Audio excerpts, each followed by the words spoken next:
बहुत खूबसूरत जगह और अच्छी जगह कोई चल रहा हो और अचानक खाई में गिर गया। इसी तरह आयशा की ज़िंदगी की कहानी है।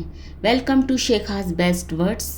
अस्सलाम वालेकुम। उम्मीद करती हूँ आप सब इंशाअल्लाह ताला बहुत अच्छे से होंगे। तो पॉइंट पे आते हैं। अगर आप ज़रा भी इंटरेस्टेड हैं आयशा की दर्द भरी ज़िंदगी की कहानी सुनने के लिए तो आप पार्ट 2 ज़रूर फॉलो कीजिए, तो आपको पार्ट 3 समझ में आएगा। तो आयशा जो मौलाना के पास जाना नहीं चाहती थी, लेकिन बोलते हैं ना, जब इंसान को कुछ नज़र नहीं आता हल तो वो सब कुछ करने को तैयार हो जाता है। तो उसी तरीके से आयशा मौलाना के वहाँ गई थी। तो मौलाना के मतलब कि उससे कहिए कि मौलाना के हाथ में आयशा की ज़िंदगी की डोर जा चुकी थी, और मौलाना जिस तरीके से भी कहते तो करने के लिए आयशा के घर वाले रेडी थे। जैसे कि इंसान जब कोई बहुत बड़ी बीमारी में मुब्तला होता है तो डॉक्टर जो कहते हैं वो करा जाता है, उसी तरीके से आयशा के साथ हो रहा था। तो आयशा ने सोचा भी नहीं था कि मुझे ऐसा, मेरी ज़िंदगी एक ऐसे सफ़र पे चली जाएगी जिसके रास्ते ना ख़त्म होने वाले हो जाएं, और मंजिल का तो अता पता बहुत ही दूर था, पता ही नहीं था। आयशा हर रोज़ रोती कि ये मेरे साथ क्या हो गया है, और उसके साथ उसके घर वाले भी परेशान होते। तो आयशा को एक मौलाना से आराम नहीं हुआ। उन्होंने कहा कि हो जाएगा हो जाएगा, लेकिन जैसे ही वो जाते उसकी गर्दन जो रहती, उसकी गर्दन में जान जैसे नहीं रहती, हर वक्त गर्दन हिलती रहती। उसे लगता है कि कोई आके इस पर बहुत बड़ा प्रेशर डाल दिया है, गर्दन को पकड़ना पड़ता, उसे संभालना पड़ता। वो कह रही थी कि अम्मी ये क्या हो गया है, मुझे नहीं समझ में आ रहा है। जब वो फजर में नमाज़ पढ़ती, अल्लाह से रोती और बहुत परेशान होती कि मेरे इस मसले को अल्लाह हल कर दे। और फिर उनके अब्बू अम्मी ने डॉक्टरों के पास भी लेके गए, लेकिन डॉक्टर ने हर तरह का चेकअप किया। उन्होंने कहा कोई मसला नहीं है। फिर उन्हें हार कर दूसरे मौलाना के पास जाना पड़ा।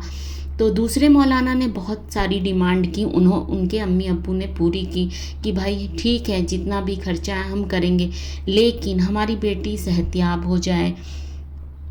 तो मौलाना ने जैसे जैसे बताया, हर तरह की चीज़ें लाना। हर एक सुबह मौलाना कंटिन्यू उनके घर पे आते। हर एक सुबह जैसी सुबह होती वो लोग आस में रहते कि आज मौलाना अच्छा कर देंगे मेरी बच्ची को, और आयशा भी इस आस में रहती कि आज मुझे इस जंजाल से छुटकारा मिलेगा, आज मैं वापस अपनी रूटीन लाइफ में आऊँगी।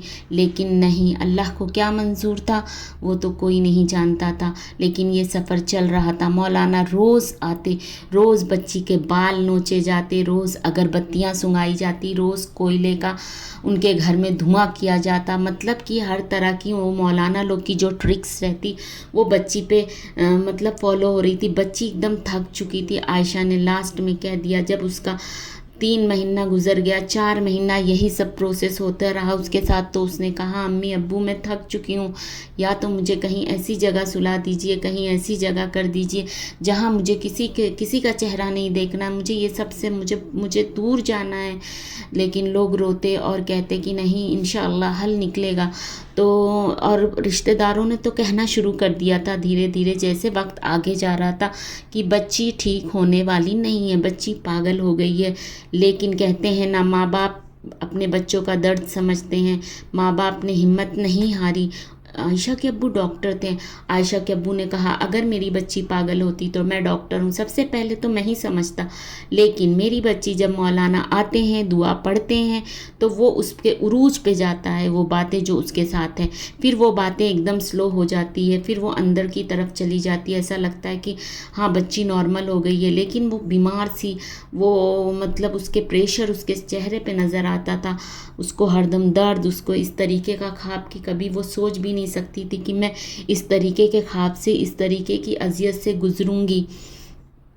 तो इस तरीके से आयशा की ज़िंदगी का रोज़ एक एक दिन गुज़रता चला गया। ये सब देखकर ऐसा लगता था कि ए अल्लाह, तूने जो ये ज़िंदगी दी है, सुबह से शाम जो हो जाती है, अल्लाह अच्छे से, तेरा करोड़ों एहसान है, शुक्र है। क्योंकि ज़िंदगी कब किस करवट बदलेगी, कब ज़िंदगी में इतना बड़ा गम किसके पास आ जाए पता भी नहीं है। तो गम तो बहुत तरीके के हैं, इसलिए अल्लाह ताला से हर बात का शुक्र अदा करना चाहिए कि आज एक सुबह से रात हमारी अच्छी गुजर गई। تو عائشہ بہت زیادہ پریشان تھی اور اس کے گھر والے بھی بہت زیادہ پریشان تھے. وہ لوگ ہر طریقے سے، جس طریقے سے مولانا بتا رہے تھے وہ لوگ کرتے چلے جا رہے تھے. انہیں لگ رہا تھا کہ شاید آج ہماری زندگی صحیح ہو جائے گی، کل صحیح ہو جائے گی، لیکن ایک انجان سفر تھا اور پھر اس کے اوپر چلنا تھا. لیکن پھر بعد میں مولانا نے کتنا آپ افسوس کریں گے یہ بات سن کے کہ مولانا لوگ اتنے کبھی کبھی غلط ثابت ہوتے ہیں. اللہ کا خوف، اللہ کے کلام کو پڑھتے ہیں پھر بھی اللہ سے خوف نہیں کرتے ہیں.